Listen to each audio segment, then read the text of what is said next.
this off after. Okay, guys, let's get into it. Welcome. Given the time of day, hopefully you've had a chance to explore our campus by now, but if not, welcome to Adelaide University and welcome to our first ever open day. It is a very exciting day and it's a great opportunity to learn all about the new university and what you can study at it. My name's Tom. I work here at the university in the Future Students team, so helping people understand their pathways and processes and applications and whatnot. So if there's any specific questions about those towards the tail end when we get into our Q&A, I'm happy to answer them. Otherwise, you won't really be hearing from me too much. I've just got a few things that I'll dive into and go over. But hopefully you're all here for the right thing. We are about to talk about psychology and the study of psychology here at Adelaide University. No one's running out the door, so we look like we're in the right spot. Amazing. Before we dive in, I just do want to make a point of acknowledging that we do meet on the lands of the Kaurna people. They're the traditional custodians of the Adelaide Plains, and it's on this land that quite a few of our Adelaide University campuses are built upon. But we've also got campuses built on the lands of the Bungala and the Bowendik people in Mount Gambier and in Whyalla. As such, I just want to take a moment to pay respects to Kaurna, Bowendik and Bungala elders past, present and emerging. So, as I said, this is Adelaide University's first ever open day. That is because it doesn't really exist yet. So on the 1st of January next year, we'll open the doors of Australia's newest university. For those who haven't already heard, University of South Australia and University of Adelaide are merging to create this new institution. And it's a pretty significant change. It's the biggest coming together of any two education institutes in the world that I'm aware of, and I believe that's what we've been seeing. But it's also the biggest change to the tertiary sector in Australia for about 50 years. So with that comes some really amazing opportunities and some changes, which I'm really excited to share. But also some really big ambitions, right? So you can kind of see some of those up on screen, and despite not even opening our doors yet, we've already achieved one of those. So in the past 2 weeks, we received our annual rankings, and we are now comfortably ranked within the top 1% of universities worldwide based on the academic merit of our researchers combining efforts and whatnot. Despite our future size, so we'll be the biggest educator of domestic students in the country by headcount, but just by simply opening our doors, merging our two cohorts. But with that comes a really strong commitment to student experience. So it is a really large focus of the transition and the opening of the new university that you feel more than just a number. Because when you experience a university of that scale, there is that risk. So we have this big ambition to be consistently ranked in that top 5 nationally for student support and experience. A big way that we're looking to achieve this is by redesigning our curriculum. I mentioned that this is a pretty significant and monumental shift of combining universities because really you don't ever get the opportunity to completely reflect on what you've done for the past, in some cases, 150 years, to look at, all right, well, what have we done well, what can we do better, and do that across 2 really strong institutions to start with. So what we've done is we have redesigned our entire curriculum to align to what we're referring to as the Adelaide Attainment Model, and that is to really make sure that the curriculum is as accessible and equitable as possible. It's recognising that not everyone's student journey is linear, meaning that you don't always go from high school to university to the workforce, and statistically speaking, most don't. So it is enabling students to come and approach learning where they are. So maybe you're coming from the workforce, or maybe you're coming straight from high school, or maybe you need to step away from your studies partway through your degree because life happens. It's designed in a way to enable that and to ensure that you have something to show for it when you or if you do need to step away. A really big part of it as well is making sure that the content is digitally rich, so that when you are on campus, you're actually there meaningfully, and that you're not just sitting in a lecture theatre like this listening to one person for hours on end, so that when you are on campus, you are actually being connected and interacting with your peers in a deep learning environment. The second to last one that I'll touch on is Common Core. So a design feature of the curriculum as well, and it varies in its, how much of it you're going to do in each degree, depending on the accreditation requirements. But effectively, this is an opportunity for you to take on topics that focus maybe a little bit more on those soft skills that industry might need, but it also connects you to students across the entirety of our curriculum. So you might be taking topics with students from, like an arts background or engineering or wherever it might be, in ways that you wouldn't connect to otherwise. And the last point from me before actually getting into the things that you're here to listen about is a bit about the Adelaide Academy. So as I mentioned, the scale of the new university is quite large. And with that comes a lot of connections. So we want to make sure that our students are making the most of those connections to help prepare them to go out into the workforce and be better connected and network. So the Adelaide Academy is building upon those to ensure our students have the ability to make the most of those industry relationships and whatnot.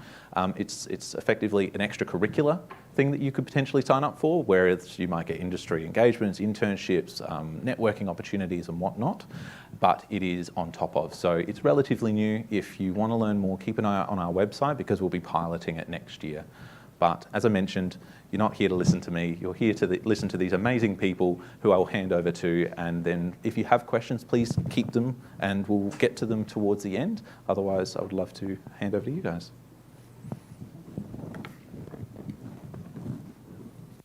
Hi everyone, I'm Carla Litchfield and this is Professor Peter Strelin and Senior Lecturer Dr. Rachel Stevens, and they're helping me today. We're going to go through a few slides and then at the end we'll have questions and answers for you. So as a snapshot, I'm just going to first talk about the 3-year degree, the Bachelor of Psychology. And just mention that there are also 2 specialisations within that. So you could choose to do cognitive neuroscience or counselling and interpersonal skills. And each of those focus on another little area apart from the core 15 psychology courses. So cognitive neuroscience covers a bit more about the brain and the body and anatomy, some of the biological things it goes into more. And then counselling and interpersonal skills has got more courses on developing rapport with clients and some of the more counselling and interpersonal skills focuses. Now, why study psychology? Well, we all love it. We're very passionate about it, but it's for professional experience and expanding networks in an industry placement. So in 3rd year, you'll get to do a work integrated learning course. You also have world-class award-winning academics. We have purpose-built facilities such as the Sleep and Chronobiology Lab, the Develop Well Lab and the VR Suite, and Rachel will talk about that a bit more later. And then you can continue your study journey towards professional registration as a psychologist, but also we'll be talking in the question and answer section more about the wide range of careers that you can do, because our graduates go everywhere and they're really valued by employers because you learn so much about what makes humans tick, the way they think, feel, behave, changing behaviour, also learning about animals and the environment. So it's really, really cool. It's a 3-year degree full-time. The campus is at Adelaide or McGill. Prerequisites and assumed knowledge, none, and you can do it either full-time or part-time. Now, we've only got the guaranteed entry for 2026 for this program, but at the moment it's an ATAR of 70 or Year 12 grades B, B and B. Then we have the 4-year Bachelor of Psychology honours, so you can immediately apply to get into the 4-year degree, but we'll also get back to answering questions that you can actually move from the 3rd year degree into the 4th year degree if you start off in the 3-year degree first. And you can also continue that specialisation in cognitive neuroscience or counselling and interpersonal skills by choosing a research project that aligns with that if you want to. So why would you do an honours degree? Well, that's kind of the second step towards becoming a registered psychologist if you're interested. But you also get to really apply your learning and gain valuable practical skills in an industry or research-based project. You can undertake a major independent research project under guidance of supervisors that are world-class, and like I said, you're progressing towards professional registration and for further postgrad study, but also again mentioning that employers really value graduates of the 3 and 4 year degree as well for psychology. That's 4 years full-time, also at Adelaide or McGill or both. Prerequisites and assumed knowledge, none. full-time or part-time. We can't give you the entry level because it's very competitive and it changes from year to year, but we might be able to discuss that further in the question and answer session. And now I'll hand over to Peter. Thanks, Carla. How do you like this old school lecture theatre? I don't think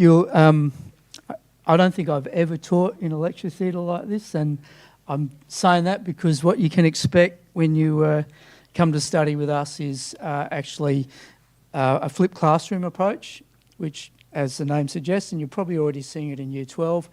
If your parents here, flipped classroom basically says that, as the name suggests, we flip everything on its head, and so we prefer to provide students with new content and new knowledge that is pre-recorded, and you can look at that at any time you want, but you get a lot more value out of us as academics by engaging with us and doing things, usually in a flat floor situation where we're problem solving and we're trying to work out answers to doing different tasks in groups. And so we learn a lot by doing, and we know that that's actually the best way to learn is to do stuff and apply it. I'm digressing, but I just thought I should say that because here we are in this very old school lecture theatre. I want to reiterate what Carla said, that 3 and 4 year degrees in psychology are really valued by employers.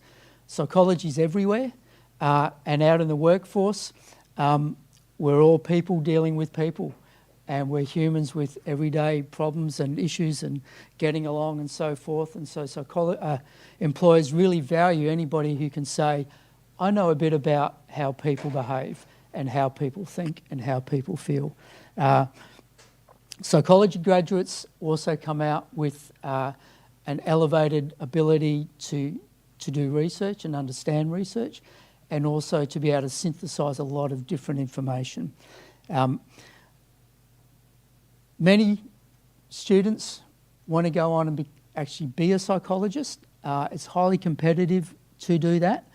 As Carla said, in order to become a registered psychologist, no matter where you are in Australia, you need to have done the 4th year honours degree, and then it's a matter of applying. Here at Adelaide, we are really unique in Australia in that we've got 3 different programs. Most programs in Australia have just the one, which is the clinical masters. We've also got health masters and we've got organisational masters. In addition, because we are merging, one of the really nice benefits for us as a school is that we've also now been joined by counselling and psychotherapy, and they have a large master program. So there'll be an opportunity for students to be able to enrol in that postgrad. And I think that's it from me, Rachel. And so one of the fantastic things about studying with us is, I guess, and a really important thing to know about studying at university is that all of your teachers are people who are also world-class leading researchers in their particular field. So they're passionate about what they do, and they love sharing their knowledge with students. So within psychology, we've got researchers across lots of different subdisciplines, right? So if you're interested in cognition, in memory and decision-making, that kind of thing, or clinical and health psychology, or social psychology, or organisational, supporting people in the workplace. So we've got people who, do academic research, but also collaborate with industry and government, tackling big, important, real-world problems with the research that we do. So psychology is an evidence-based discipline, and so part of the 3 and 4 year degree is learning that research base and how to apply those skills and that knowledge to things like mental health or supporting people in the workplace and things like that.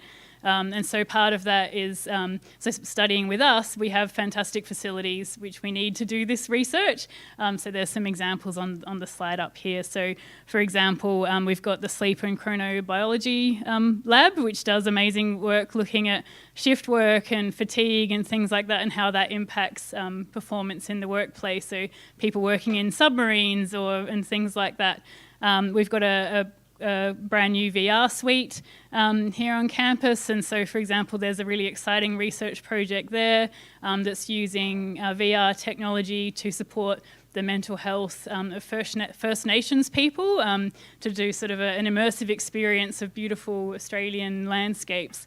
So for people who might be in hospital or sort of, stuck in the city and they can't return to their country for a while. So there's lots of exciting things like that going on. We've also got a Develop Well laboratory, so there are researchers interested in child development, so how children's cognitive and emotional intelligence and understanding develops across childhood. So we've got some custom spaces to bring families and children in to do some research with them.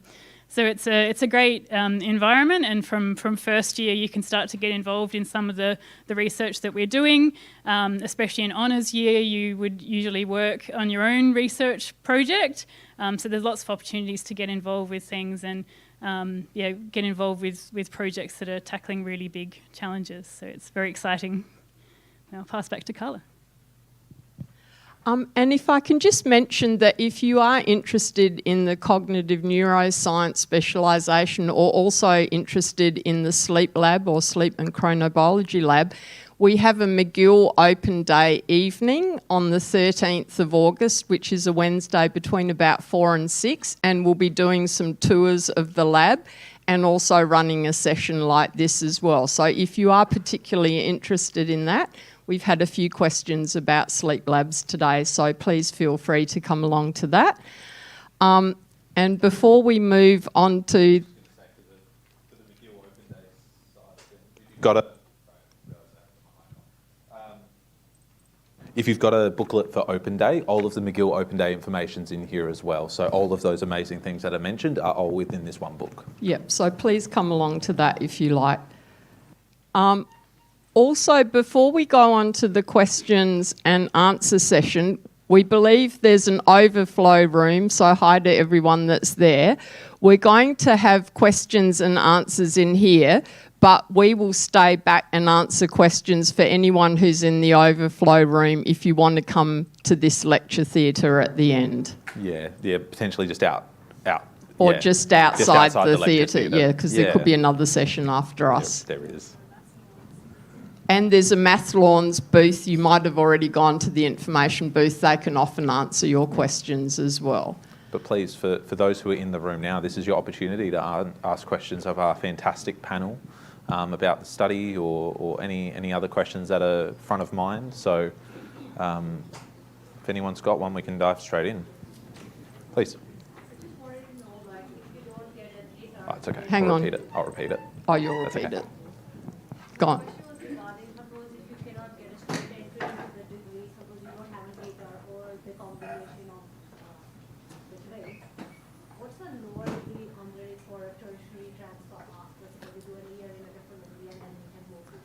Yeah, so it's a good question. So the question was regarding if you weren't to meet the guaranteed entry scores for direct entry into the program, what kind of pathways or backup options are available to students? So does anyone on the panel want to answer, or do you want me to? Look, honestly, there's a range of different paths.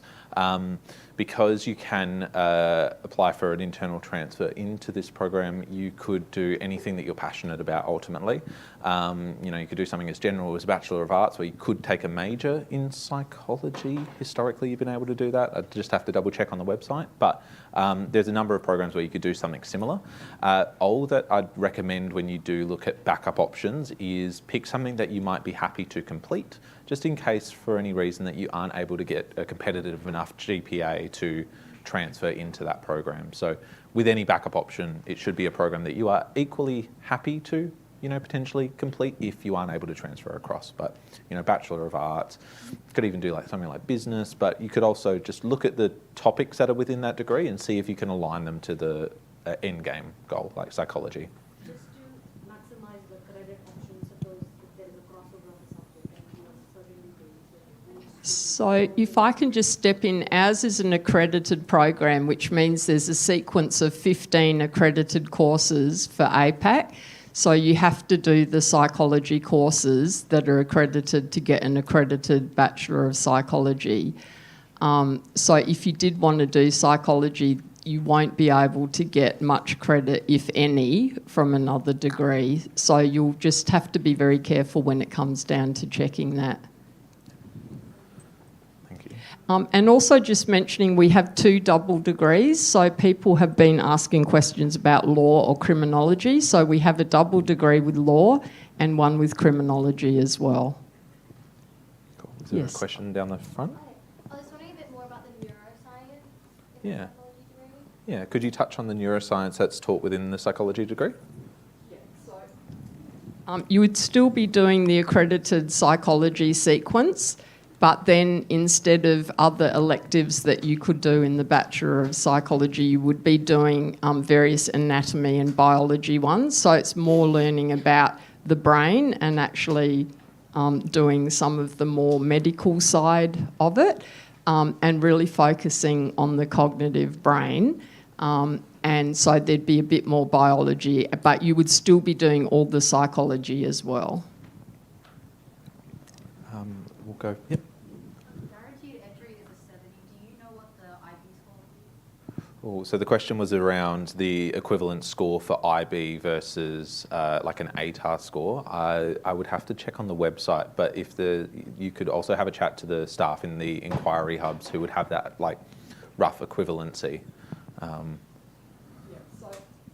Head over to that section where all the booths are near the maths lawn, and there'll be people that might be able to answer that. It's the SATAC Yeah. desk. Yeah. Let's maybe go down the front, then we'll work our way back up. I was wondering if you guys attune or personalize the course to people with more or less or like no experience in psychology, or if it's all the same. Yeah, so it's a really good question. So some schools, might offer topics in psychology, and, I guess the core of it is, do you need any baseline knowledge to be able to succeed in this program? The short answer is no. So it doesn't matter whether you've done psychology in Year 12 or not. We don't presume that you've done psychology in Year 12. Don't need to have done it. Which is to say that everyone will be able to learn from the ground up once they Yep. actually do come to university. That's Whether you right. have done it in Year 12 or not, that's okay. Mhm. You might have better understanding of some of those initial concepts that we might Yep. explore, Yep. but you are not held back by not having done it. Sure. If you did do it in high school, would the university recognize that? So you could skip the topic? Yeah, so the question is there any ability for like advanced standing or credit for having done subjects in Year 12? Irrespective of the subject that you do, it's not really a thing that universities will accept Year 12 subjects just because for credit, simply because it is building at another level. So again, it may help you understand some of the concepts, but it won't be at that level that you would learn at a tertiary, so like a university level. Yep. Following on from that, is the first year of the bachelor's a repeat of Year 12 psychology or a summary, or is it completely different? Yeah. Is there any like parallels between what you might learn in Year 12 psychology and first year university? You might come across content in first year psychology that you've covered in Year 12. Remembering that this is my knowledge of Year 12 psychology, is that it often depends on what your teacher might be interested in. And so you might get a particular flavour of psychology, or they might focus on one particular area more than others, and they're not also necessarily trained in psychology. So this is also why we don't recognise anything prior to coming in.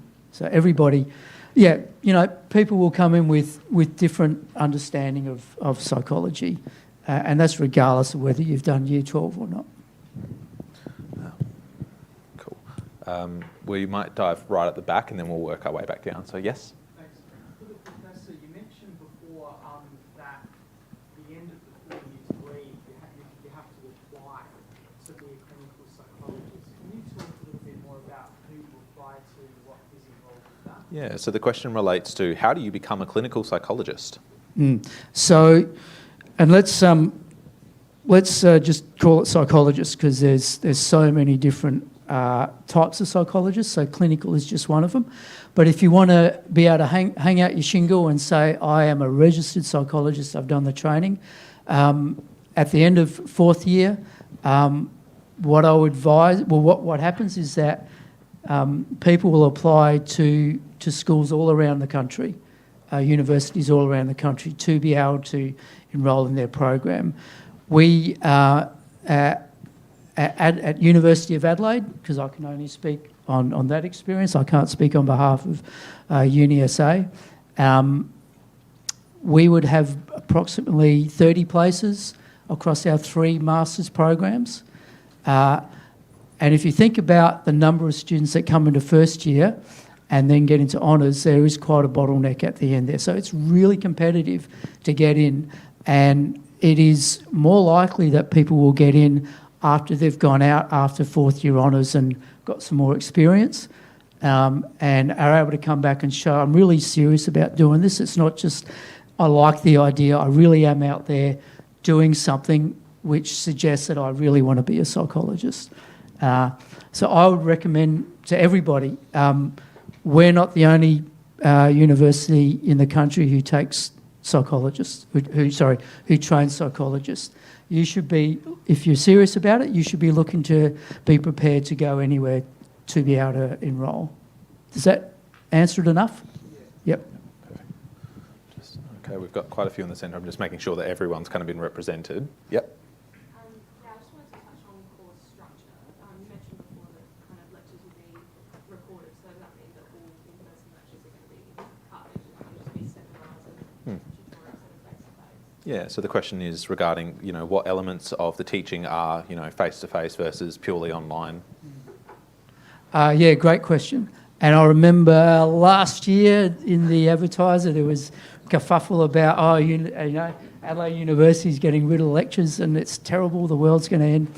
Actually, what should have been made clear was this is cutting edge, and this is actually the way that higher education is going all around the world, is that the lecture is effectively a dead idea unless we're talking about a TED Talk, for example, or because unless I'm doing something absolutely amazing where you need to be here to hear me personally do it, I can also just pre-record what I've got to tell you, and you can sit at home and you can watch it whenever you want, but the key bit is the flip bit, and so that's what we're hanging our hat on, which is that we will have tutorials every single week, and we'll have workshops several times as well during the semester, and that's where the real learning happens, is we get together in small groups, certainly not in a lecture theatre like this, where it's flat floor and you can walk around, you talk to your colleagues and your peers, and we engage in these small group exercises which really apply all the knowledge that we presented in the pre-recording. So that answer it, sort of? I'm conscious that we have many, many questions and not a lot of time, so we probably have time for maybe one more question, and then obviously there's more time for questions, just not in here. Sure. Yep. Yeah, looking at, well, firstly, do you guys offer in psychology like an accelerated version in year 12, like do a semester or a year of that? And would that help you get in uni, and would you miss a few topics at the start? So the question is relating to, can you do university topics in year 12 and will it give you any credit towards psychology? So I can answer part of it. So University of South Australia used to offer, or currently offers a Accelerate program, and University of Adelaide currently offers a Head Start program. There will be an equivalent program for Adelaide University, which allows year 12 students to do university topics whilst in year 12, yes. If it matches what is in the study plan, then obviously you don't need to repeat it. What the exact topics are that are available under that new program have not yet been locked in. So if it matches, you wouldn't need to repeat it because you've completed that topic. If it doesn't, and there's elective space, you could in theory use that in place of an elective, but that'll come down to the nitty-gritty details of what exactly you have to do to meet the accreditation requirements of the program. I'm just conscious that we're pretty much at time now. As I mentioned, this is not the end of the questions, this is just the end of this session. There are a range of people available at the Psychology and Social Work Hub on the Maths lawns. But as previously mentioned, psychology is taught across multiple campuses and there are multiple open days. So please definitely come out to the McGill campus open day also. But otherwise, please join me in thanking our amazing panel of academics. And for those who are in the overflow room, we can answer some questions after the session.